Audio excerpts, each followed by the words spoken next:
Hai, selamat siang semuanya. Selamat datang di Kunci Rahasia Kesuksesan Jepang KRKJ kali ini 127 ya. Dan kali ini bahasa Jepangnya ikiteiru aida ni hyouka sareru na ya. Ikiteiru aida selama masih hidup ya, selama masih hidup jangan dinilai. Hyouka itu dinilai ya. Jadi saya kasih bahasa Indonesia, jangan dinilai selama masih hidup begitu. Ya, jadi zaman sekarang ya seperti YouTube inilah ya, banyak yang itu kan mau jadi terkenal gitu ya. Terkenal maksudnya apa, like-nya banyak sekali, atau itu ya apa, di play-nya banyak sekali ya, seperti itu kan. Dan kalau zaman sekarang ya banyak orang kelihatannya tujuan hidup di situ gitu ya mungkin ya salah satunya itu kan mau terkenal juga. Dan misalnya saja kalau YouTube ya namanya ada istilah saja YouTuber gitu kan, YouTuber ya memang boleh dikatakan saya YouTuber ya YouTuber sih, tapi kalau saya sih tujuannya saya mau itu ya kasih apa namanya ya, pengetahuan atau itu ya pengalaman, atau pokoknya itu ilmu lah ya, ilmu pokoknya agar banyak tahu gitu ya. Dan ya tapi sebenarnya kalau orang yang betul-betul hebat ya, menurut saya atau menurut itu ya kata-kata ini ya, menurut ini itu yang hebat adalah orang yang sumbangkan ke sejarah atau kontribusi kemajuan sejarah. Menurut saya begitu ya. Dan coba lihat pertama itu ya tokoh di Indonesia ya, misalnya Kartini, Ibu Kartini.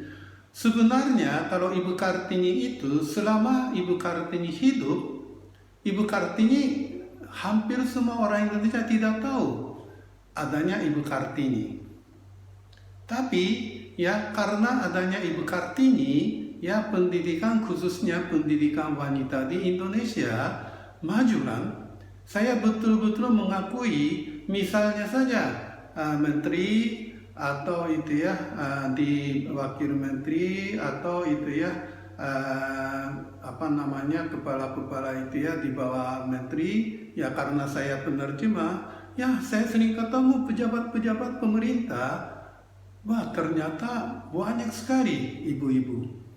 Kalau di Jepang jarang ya. Itu kenapa ya, karena adanya Ibu Kartini.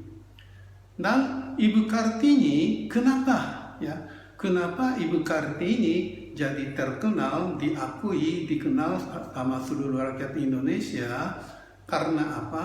Karena satu adalah Ibu Kartini bisa bahasa Belanda. Dan dengan bahasa Belanda itu dia sering kirim serat ke teman-teman orang Belanda mengenai kondisi dia ya. Kalau itu kan dia keluarga kaya, tapi itu kan istilahnya pingit ya. Pingit itu karena wanita tidak boleh keluar dari rumah ya, orang tuanya takut kalau wanita cantik keluar diapain gitu ya. Tapi bagi Kartini itu adalah kondisi yang tidak wajar, sebenarnya tidak kemanusiawi. Walaupun wanita harus mendapat pendidikan yang bagus, dan yang ada di dalam hati dia sering-sering kirim surat dengan bahasa Belanda ke teman orang Belanda. Dan ternyata teman orang Belanda itu sangat masuk hati kata-katanya Ibu Kartini. Nah, setelah Ibu Kartini meninggal, teman Belanda itu kumpulkan surat-surat itu dan dijadikan suatu buku ya, satu buku maaf ya itu apa namanya judul resminya enggak, tapi ya kan dari kegelapan ada cahaya atau gimana ya. Kalau ada yang tahu tolong dibenarkan ya. Ya, dari buku itulah Ibu Kartini terkenal dan pendidikan wanita di Indonesia jadi maju. Ya, Jadi ya, 生きている間に評価されるのはjangan dinilai selama masih hidup. Kalau orang-orang yang hebat ya, waktu masih hidup nggak ada apa-apa. Setelah meninggal baru dinilai gitu. Ya, mungkin itu ya beberapa orang yang nonton video ini baca komunikasi IJ yang saya bikin setiap bulan. Di situ saya setiap bulan terjemahin dan muatkan dongeng Miyazawa Kenji. Ya. Miyazawa Kenji juga waktu dia masih hidup, mungkin ya orang Jepang nggak ada yang tahu. Dia sebenarnya guru di sekolah, kalau sekarang ini ya SMK Pertanian gitu ya, ya seperti itu. Dan dia sebenarnya itu ya selama dia masih hidup nggak ada yang tahu mengenai dia. Dia juga sama seperti Ibu Kartini ya. Dia suka menulis dongeng-dongeng. Bukan dongeng-dongeng saja, dia menciptakan lagu juga ya.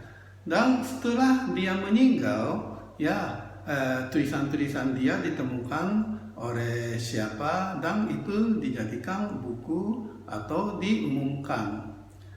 Kalau sekarang, kalau orang Jepang yang tidak tahu Miyazawa Kenji, nggak ada. Ya seperti itu ya. Kemudian itu sekarang kalau di Jepang ya yang disebut-sebut itu Shibusawa Eiichi Shibusawa. Kalau nggak itu ya tahun 2025 kalau nggak salah ya, Shibusawa Eiichi itu dijadi gambar di uang kertas 10.000 rupiah, 10.000 yen, ya 1 man yen satsu ya. Ya, jadi uang 10.000 yen itu mukanya jadinya Shibusawa Eiichi. Ya, dan Shibusawa Eiichi juga dia itu ya waktu masih hidup ya tidak begitu terkenal di Jepang. Mungkin ada yang tahu sih, tapi kalau rakyat biasa nggak begitu tahu. Tapi kalau Shibusawa Eiichi itu setelah zaman samurai atau zaman feodal, dari situ dia betul-betul memikirkan masa depan Jepang. Dan menurut dia untuk memajukan Jepang harus memajukan ekonomi. Untuk memajukan ekonomi dia itu ya bikin banyak perusahaan, ratusan, hampir 1000 lewat atau gimana, kalau nggak salah 500-an deh. Dia bikin 500-an perusahaan. Ya namanya perusahaannya saham ya, PT ya. Jadi bukan miliknya dia, miliknya pemegang saham. Ya, pemegang sahamnya itu ya rakyat Jepang biasa. Yang dengan begitu dia memajukan Jepang. Mungkin karena ada dia juga ya, mungkin salah tapi mungkin karena dia memajukan Jepang ya, tentara Jepang menjadi kuat dan bisa menang perang Rusia dan sebagainya gitu ya. Dan kalau Shibusawa Eiichi juga waktu dia masih hidup ya terkenal, tapi bukan zaman sekarang baru terkenal ya. Ya seperti itulah. Jadi kalau kita hidup ya, sebenarnya tujuannya apa sih gitu loh? Anda hidup tujuannya apa? Tujuannya mau jadi terkenal, mau dapat like-nya banyak, ya di subscriber-nya banyak, itu hal yang kecil sekali sebenarnya. Ya, yang paling penting setelah Anda meninggal, ya negara Indonesia atau negara itu yang seluruh dunia menjadi bagaimana, seperti itu loh ya. Dan untuk itu kita kalau diam-diam tidak bisa sejarahnya tidak akan berubah. Kita harus meninggalkan sesuatu ya kan. Misalnya kalau Kartini meninggalkan tulisan sebagai surat dalam bahasa Belanda ya. Kalau Miyazawa Kenji meninggalkan dongeng-dongeng ya, tapi kalau dongeng-dongeng itu sifat filsafatnya sangat dalam ya. Kalau Shibusawa Eiichi meninggalkan perusahaan. Anda meninggalkan apa? Itu yang paling penting ya. Dan saya juga itu ya mau ya mendamaikan seluruh dunia. Ya maaf ya, apa ya cita-citanya terlalu besar. Tapi untuk itu saya melakukan apa? Saya meninggalkan tulisan-tulisan sebagai majalah komunikasi IJ. Ya, video ini juga salah satunya. Ya, dan juga saya bicara di radio NHK juga, menulis di itu ya news bahasa Jepang namanya NNA.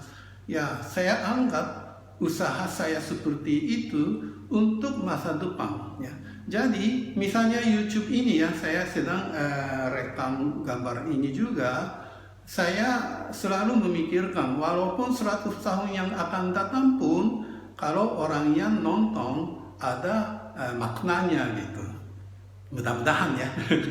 Ya untuk itulah saya bikin apa ya istilahnya konten ya, konten itu seperti tulisan, video, musik dan sebagainya, itu namanya konten. Jadi sebenarnya selama saya hidup ini saya ingin meninggalkan konten-konten sebanyak mungkin. Dan untungnya saya orang Jepang, asli orang Jepang, tapi bisa bahasa Indonesia. Jadi mungkin tugas saya adalah konten-konten Jepang yang mutunya bagus itu diterjemahkan ke bahasa Indonesia dan meninggalkan konten dengan bahasa Indonesia. Itulah tujuan hidup saya. Ya, mudah-mudahan saya masih hidup dan saya menambah konten agar 100 tahun yang akan datang pun ada yang nonton dan dia semangat untuk memajukan Indonesia dan memajukan dunia gitu ya. Dan Anda juga coba kalau betul-betul memikirkan masa depan Indonesia atau dunia, Anda meninggalkan apa ya. Dan dengan memikirkan Anda meninggalkan apa, itulah menjadi sumber semangat untuk meningkatkan kemampuan sebagai manusia ya. Dengan meningkatkan kemampuan sebagai manusia, mari kita masuk surga. Terima kasih.